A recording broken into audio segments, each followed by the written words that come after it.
Halo semuanya, para calon tenaga kesehatan. Pernah kepikiran gak sih dari semua ilmu yang kalian pelajari, keahlian apa yang paling fundamental, yang jadi penentu sukses atau gagalnya kalian nanti? Jawabannya sesederhana ini, komunikasi. Hari ini kita bakal bongkar tuntas soal ini bukan sebagai teori yang ngebosenin, tapi sebagai alat tempur utama kalian di lapangan. Yuk kita mulai. Oke, kita langsung mulai dengan sebuah fakta yang mungkin bakal bikin kalian kaget. Coba deh lihat grafik ini. Tiap hari kan kita komunikasi terus ya, ngobrol, baca, nulis. Nah, ternyata hampir setengah dari waktu kita, tepatnya 45%, itu kita habiskan untuk mendengarkan. Iya, beneran, mendengarkan. Bukan berbicara, bukan membaca buku, apalagi menulis laporan. Aktivitas dominan kita itu mendengarkan. Nah, disinilah letak anehnya. Coba ingat-ingat deh, sejak kecil kita diajarin baca, nulis. Nanti di kuliah kita dilatih buat presentasi, buat ngomong di depan umum. Tapi, pernah nggak sih kita secara khusus dapat kelas soal cara mendengarkan yang baik dan benar? Hampir nggak pernah kan? Aneh banget. Aktivitas yang paling sering kita lakuin justru yang paling sering kita abaikan latihannya. Pertanyaan besar inilah yang jadi inti pembahasan kita hari ini. Untuk menjawab itu semua, kita akan lewatin 5 checkpoint utama. Pertama, kita samain dulu frekuensi komunikasi itu apa sih sebenarnya. Kedua, kita bedah mesinnya, gimana prosesnya bekerja. Ketiga, nah ini seru, kita masuk ke seninya. Bukan soal apa yang diomongin, tapi gimana cara ngomonginnya. Keempat, kita cari tahu resep suksesnya. Dan terakhir, kita rangkum semuanya biar nempel di kepala. Siap? Oke, kita mulai dari bagian pertama. Komunikasi itu lebih dari sekedar ngomong. Seringnya kan kita mikir komunikasi itu ya ngobrol, tukar-menukar informasi. Padahal intinya itu jauh lebih dalam dari sekedar itu. Biar gampang, kita lihat aja asal katanya. Komunikasi itu dari bahasa Latin, komunis, yang artinya sama. Sama. Jadi, tujuannya itu bukan kayak ngirim paket dari titik A ke titik B. Bukan cuma sekedar, nih informasinya, silahkan terima. Bukan. Tujuan utama komunikasi adalah gimana caranya ide yang ada di kepala saya bisa terinstal dengan sempurna dan sama persis di kepala kalian, menciptakan pemahaman yang sama. Itu kuncinya. Oke, tujuan kita udah jelas ya, pemahaman yang sama. Sekarang yuk kita intip dapur pacunya. Gimana sih sebenarnya proses sebuah ide itu bisa pindah dari satu otak ke otak yang lain? Nah, ini dia anatominya. Prosesnya itu punya 4 tahap utama. Gini deh bayanginnya. Tahap 1, encoding. Saya sebagai komunikator punya ide di kepala. Ide ini saya bungkus jadi kata-kata atau kalimat. Terus tahap 2, pengiriman. Saya sampaikan pesan yang udah dibungkus tadi lewat suara saya. Nah, tahap 3, decoding. Kalian sebagai komunikan dengerin kalimat saya dan coba buka bungkusannya di otak kalian, diartiin maknanya. Tapi prosesnya nggak berhenti di situ. Ada tahap 4 yang super penting, umpan balik atau feedback.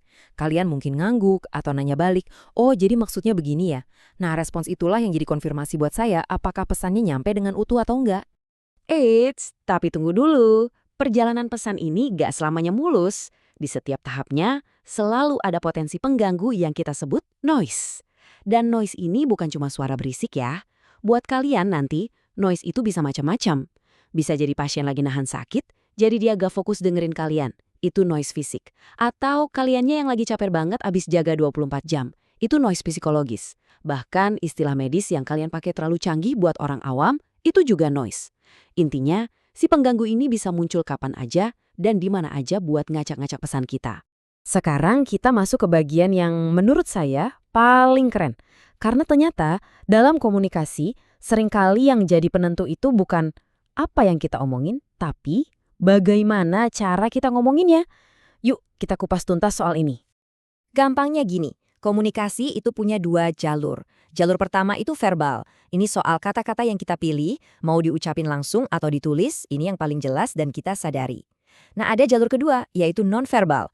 Ini yang lebih halus, bahasa tubuh kita, ekspresi muka, kontak mata, sampai gerak tangan.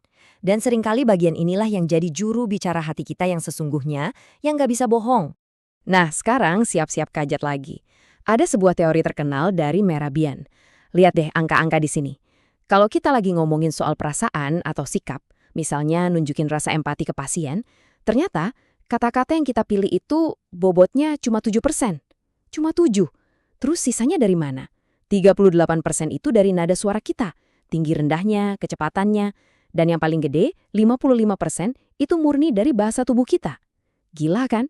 Lebih dari 90% pesan kita itu disampaikan bukan lewat kata-kata. Kutipan ini ngerangkum semuanya dengan pas banget. Coba deh bayangin, kalian nanya ke pasien, "Gimana Pak keadaannya?" Dia jawab, "Saya baik-baik aja dok." Tapi jawabnya sambil ngeringis kesakitan dan matanya berkaca-kaca. Kalian percaya yang mana? Omongannya atau badannya? Udah pasti badannya kan? Itulah kenapa sinkronisasi antara ucapan dan bahasa tubuh itu krusial banget buat membangun kepercayaan.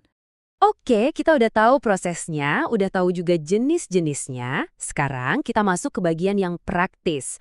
Apa aja sih bahan-bahan rahasia yang bikin komunikasi kita efektif? Atau sebaliknya, apa yang bisa bikin komunikasi kita gagal total? Anggap aja ini checklist 5 poin yang wajib kalian ingat. 1. Komunikator, yaitu kalian sendiri. Apa kalian kelihatan meyakinkan?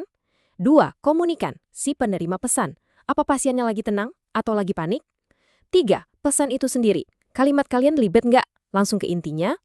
4. Media atau salurannya. Ini anaknya diomongin langsung atau lewat telepon? Terakhir, 5. Lingkungan. Kalian ngobrolin hal sensitif di lorong rumah sakit yang rame atau di ruang konsultasi yang privat? Salah satu aja dari 5 ini bermasalah, seluruh pesan bisa jadi nggak nyampe. Oke, kita udah sampai di penghujung pembahasan.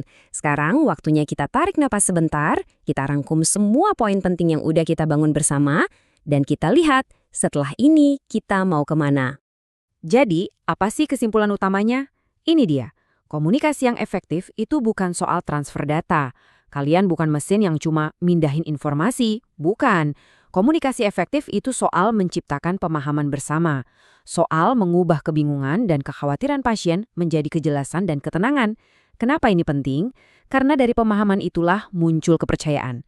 Dari kepercayaan, baru deh kita bisa ngasih edukasi yang ngena dan ujung-ujungnya mengubah perilaku mereka jadi lebih sehat. Jadi gini, semua yang kita bahas barusan itu baru pondasinya. Ibaratnya kalian baru dapat batu batanya.